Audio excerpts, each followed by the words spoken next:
Halo Sobat Bola, apa kabar? Semoga semua dalam kondisi Baik, sehat selalu. Amin. amin. Wah, ini ada kejutan nih di hari ulang tahunnya Pak Erick Thohir, Ketua Umum PSSI. Ternyata ada 5 legenda yang hadir. Wah, gila aja ini. Betul. Bro Ipung, ngapain ini Nah, mereka nih?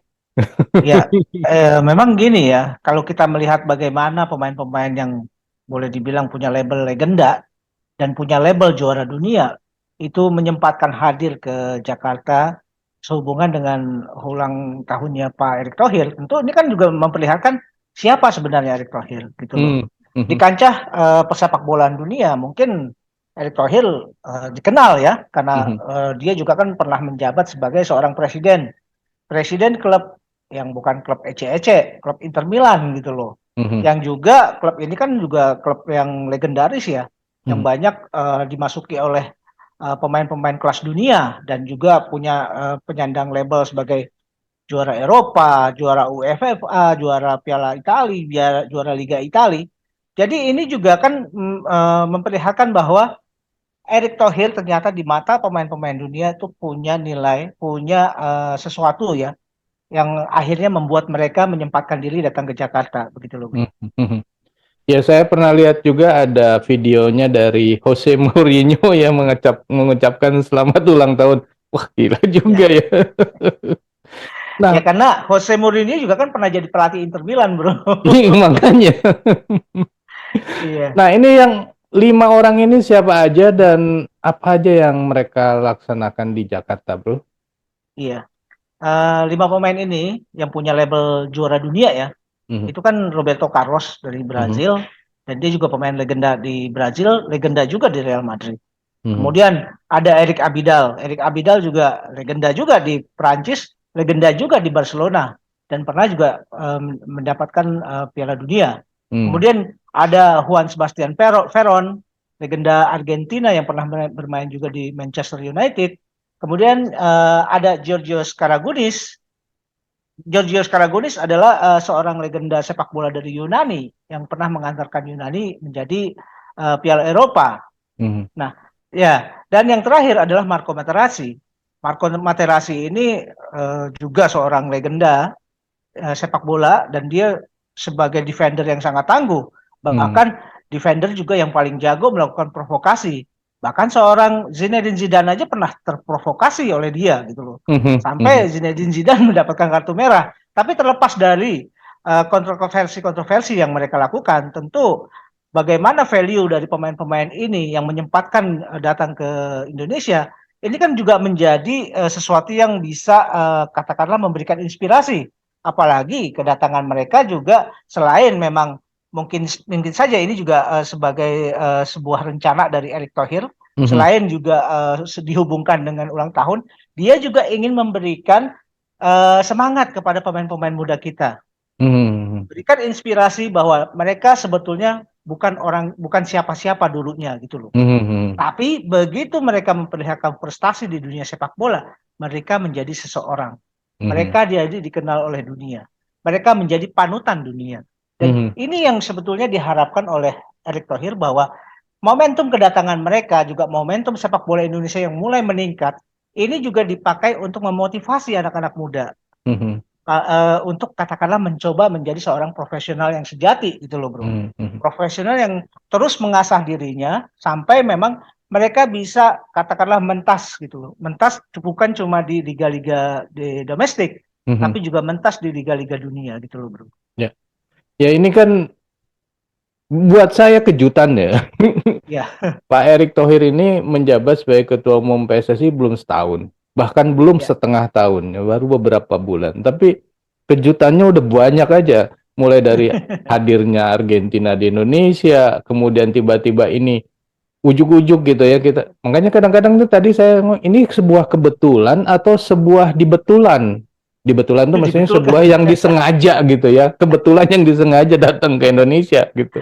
Iya, iya. Karena kan kemudian mereka dihadapkan dengan pemain timnas U16 ini kan kejutan nih, kejutan banget. Iya, Saya kalau jadi pemain timnas U16, waduh, ketemu sama legenda dunia kayak gini nih luar biasa loh. betul, betul.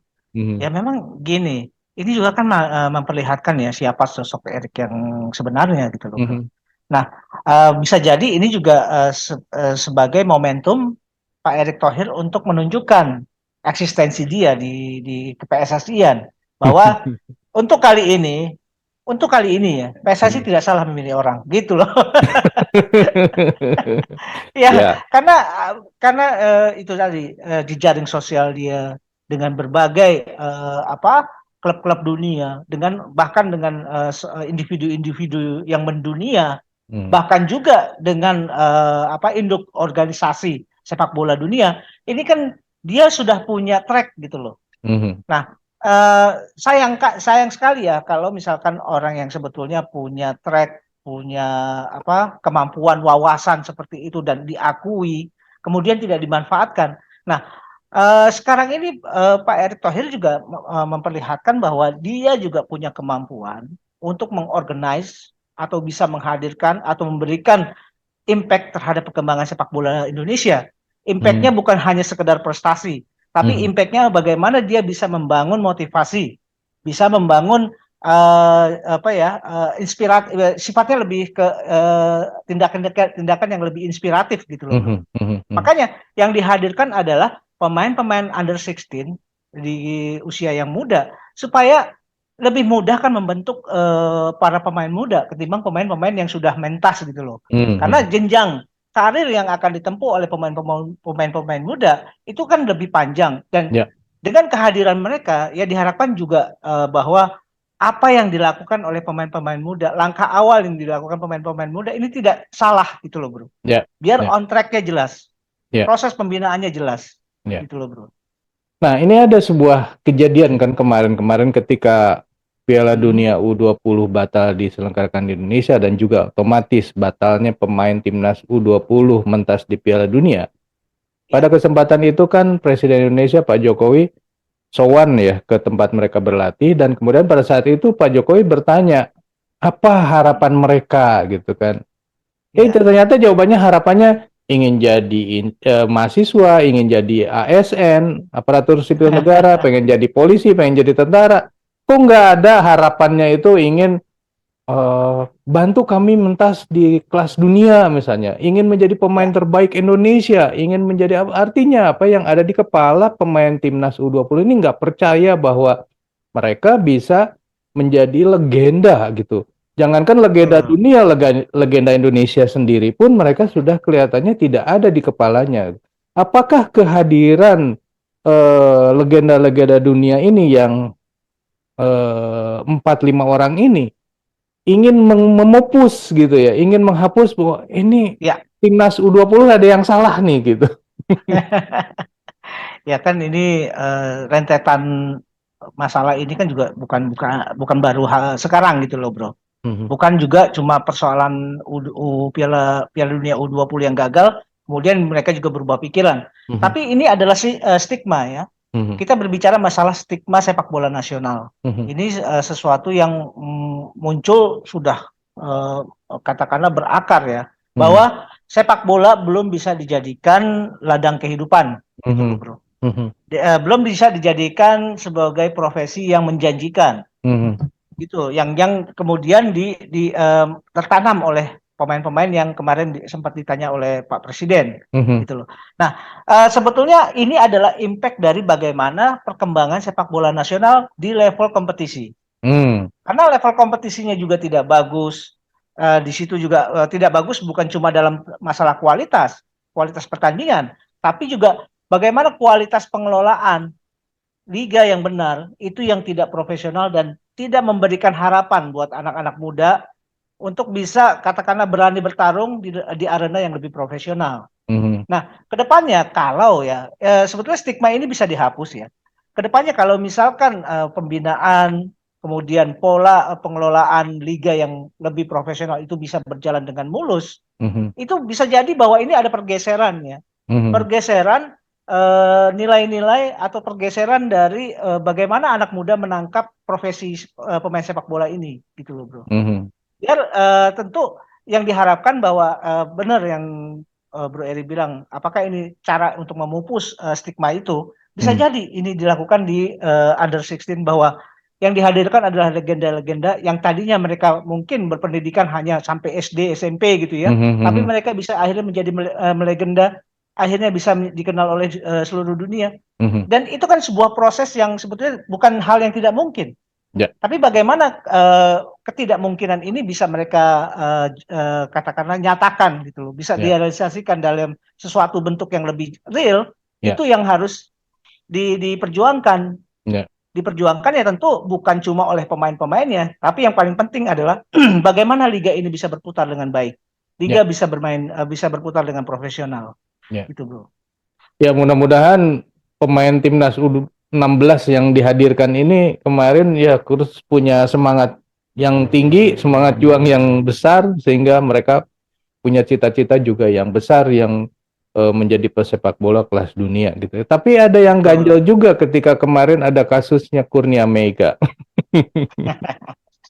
Ya, Kurnia Mega boleh dibilang produk dari pembinaan yang salah gitu loh. Pembinaan dan pengelolaan kompetisi yang salah saya pikir.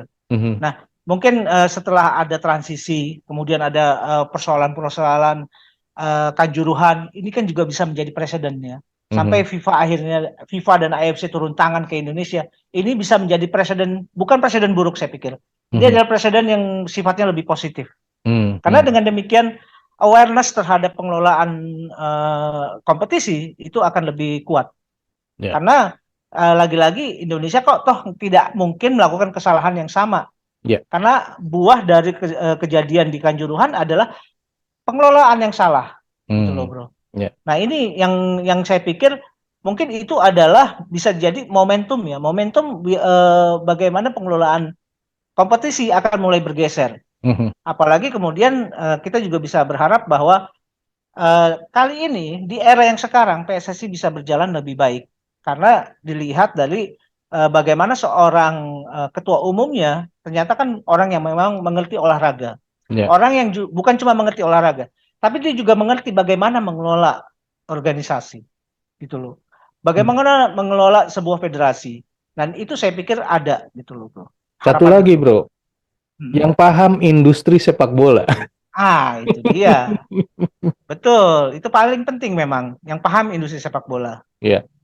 Nah, kemarin kan juga Erick Thohir sudah menghubungi, sudah punya kerjasama dengan Federasi Sepak Bola Jepang yang katanya wasit dari Jepang akan memimpin memimpin laga di Liga Indonesia. Terus kemudian mulai bulan Februari nanti juga akan diterapkan VAR di Liga Indonesia. Apakah ini juga akan membuat gairah yang lebih bagus nih buat Indonesia nih sepak bolanya?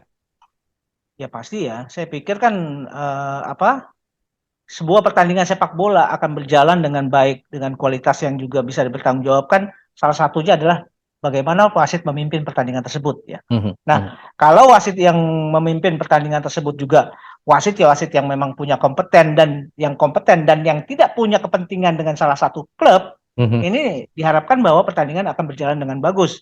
Tapi ini juga sebagai warning buat wasit-wasit Indonesia. Nah, bagaimana kok PSSI atau pengelola liga itu mempercayakan kepemimpinan pertandingan di Liga Indonesia kepada wasit asing?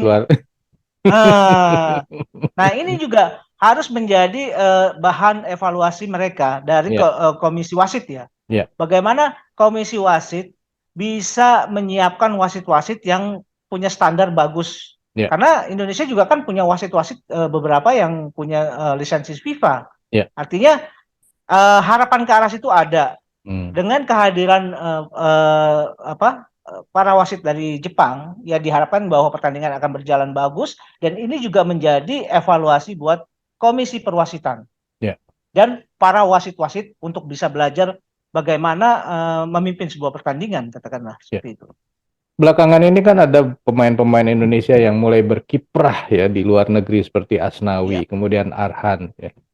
Kemudian belakangan Marcelino Ferdinand juga ke Belgia gitu. Ada nggak kemungkinan wasit Indonesia berlaga atau menjadi wasit di liga asing? Kayaknya gini, saya sih melihat pada ini ada beberapa kali ya nama seperti Thorik Alkatiri ya. Thorik Alkatiri salah satu wasit Indonesia yang punya lisensi FIFA. Tapi Thorik Alkatiri belakangan yang saya perhatikan itu memimpin pertandingan di level Piala Asia katakanlah atau di Hmm. AFF Hmm. itu untuk level-level usia gitu loh, kelompok usia. Hmm. Hmm. Nah, saya sih berharap bahwa kalau seorang Torik Alkatiri juga bisa memimpin katakanlah nanti di Piala Asia Hmm. gitu Hmm. loh. Bukan sebagai linesman atau sebagai wasit keempat yang Ya, sebagai pengawas ya. ya, Saya pengen seorang Torik Alkatiri katakanlah memimpin pertandingan di Piala Asia. Itu kan sebuah hal yang sangat bagus ya kalau ya, dia bisa ya, mencapai level itu gitu ya, loh, Bro. ya. Ya memang harus ditingkatkan juga ya kualitas wasit Betul. Indonesia dan juga pertandingannya. Dan yang penting itu tadi kehadiran legenda-legenda ini, ya legenda sepak bola dunia ke Indonesia itu bisa meningkatkan semangat pemain-pemain muda ini ya yang sekarang masih 16 tahun akan menjadikan mereka menjadi pemain-pemain juga kelas dunia ke depannya. Amin. Amin, amin. Sobat, segitulah obrolan kita mengenai kehadiran 5 pemain legenda dunia ke Indonesia dan bertemu dengan pemain timnas U16 ya di Jakarta. Menurut sobat sendiri ini apa nih ininya, apa namanya motifnya sehingga mereka bisa hadir di Indonesia dan bertemu dengan para pemain muda kita ya. Silakan tulis di kolom komentar. Sekian dulu obrolan kita, kita lanjut di video yang akan datang. Sampai jumpa. Bye. Oke, thank you, Bro.